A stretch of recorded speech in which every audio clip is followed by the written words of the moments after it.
Well, with this talk, in 10 minutes, we're going to try to highlight the challenging problem that we have now. What's the future in path? Because you know very well that this has been created under the umbrella of the European Commission with an important grant from the Erasmus Plus project that is one shot. This means that this is a model to imitate in the future, and in this context, a lot of residents of Europe are asking, what about the second edition? What I want to do now? Then we have to solve this problem. Really, in order to understand that we have a huge need that depends in the roadmap of the chronic kidney disease, acute kidney disease, or any kind of disease that we make a diagnosis, you know very well that we need a diagnosis in order to make a treatment. And in all these steps, after we arrive to end-stage renal disease, renal primary therapy, and so on, we start to need different accesses to go through hemodialysis, peritoneal dialysis, or even transplant. In all these steps, we have the need of the prioritization of these procedures that the interventional nephrologist can do by himself in the departments of nephrology. All this related with the diagnosis and the access to the hemodialysis, peritoneal dialysis, and so on, means that all the efficacy, efficiency, these kind of procedures justify the interventional nephrology program and path. Well, Carlo and Mauricio have made a fantastic review of what is the main aims of their path. And the point to highlight here is that the different centers across Europe and different learning programs have demonstrated that there are enough centers in Europe in order to be able to unify these criteria.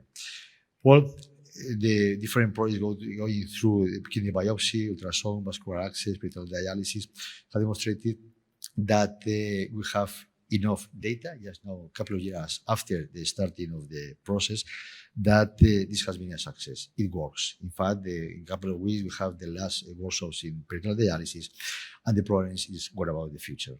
That is clear is that in European Union, we have an important need of interventional nephrology training because there is a huge need for the patients. Well, which is the problem, which are the answers and how to address them. In the last steering committee in Barcelona of all the members of the PASS project, we arrived this question. And the problem was that it's very easy to understand the question, but the problem is how to address the solution. And in fact, we are going to give here more open questions than answers, because here just start the second stage, then path with the aims or try to, with the inertia you have created, get probably the future of the interventional nephrology in Europe across and unifying the different programs in such a way that every resident across Europe have the same opportunity to be trained in the same manner. Well, then the first question is, do you have to train to standardize the training? We have to include in the curriculum of different countries of Europe something like this. Or how we are going to do this?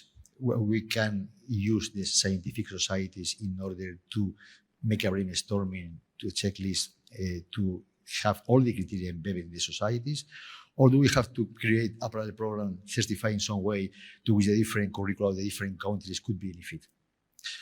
Well, do we need reference training, reference center for training? How are we going to identify them? How are we going to certify these centers? The training programs of different complexity and with the different approaches or different contexts can create some difficulty, or is a challenge in order to adapt different programs to different kinds of centers? Well, that is clear. These are open questions that a lot of countries, many United States, have tried to solve. These are classical slides of the interventional nephrology colleagues of the United States, where they have tried to demonstrate that mainly in vascular access, the procedures made by the interventional nephrologists are quite good. That is clear is that all related with endovascular procedures for AVF, ultrasound biopsies, and so on, works.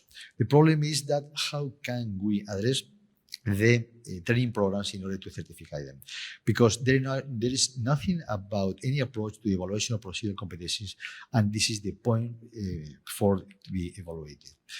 Well, the requirements for procedural skills in nephrology makes us think that probably we have to make that we have made nephropath convert this in something like a checklist in order to make clear that for scientific societies or for the hospitals, we are able probably to identify these training programs in a certified manner. Well, if we have a lack of standardization of procedural training and a complete absence of consensus in this competency, probably with the nephropath, as we have demonstrated that it works, is the opportunity to solve this problem. Well, another important point is that the training in nephropath is not going to be only addressed to clinical practice, because this is the fundamentals in order to be able, the residents, to have capacity to make research, make innovation, and after even transfer all this knowledge to the community of patients and even the market. This is the classical slide that we put in all the presentation. That is clear, is that we have a need. We have need training programs, but the main issue that I see in the right of the slide is how to identify the training programs, how to certify to the people that make certifications, and how to manage this all in a multidisciplinary team. I want to put you some slides of Spain, how we work. That is the same in a lot of countries in Europe. We have created the Interventional Nephrology Group with main aims or try to do the same of NPATH, but it's really difficult. Even we have got to identify what are the centers in Spain that work in interventional nephrology, any kind of procedure. We see that there are not all of them, but they're all procedures that we can see here.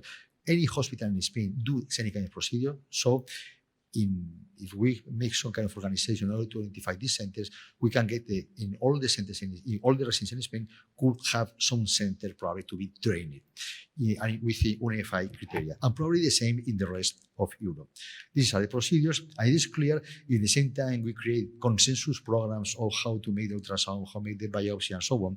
Probably as the nephropath, we have the answer. Well, this is working also in Germany, Italy, Portugal, Poland, Slovenia, Pakistan, India, Argentina, Chile. There is a huge expectation in this context. So probably, and this is a last review, probably we have to change from the from the passive attitude for the nephrologists to the active nephrologists that have to participate in all different steps in order to have the possibility to take decisions in the bedside for the patient by their own. Well, in conclusion, the training in interventional nephrology in Europe is very diverse and usually scarce. The NPATH project has demonstrated the possibility of standardizing the interventional nephrology curriculum at European level and with a multidisciplinary character. The next step then, and this is the reason we are here now, would be to offer this model to update the curricula of different countries. This will require a network of centers who recognize training capacity and a training program that would allow the progressive update on nephrologists and residents within an official framework. How to do it? Well, this is the reason probably we have to create the environment to unify the criteria with different societies, always in multidisciplinary team across Europe, in order to don't lose the inertia that we have created and probably in the next year get this dream reality. Thank you very much.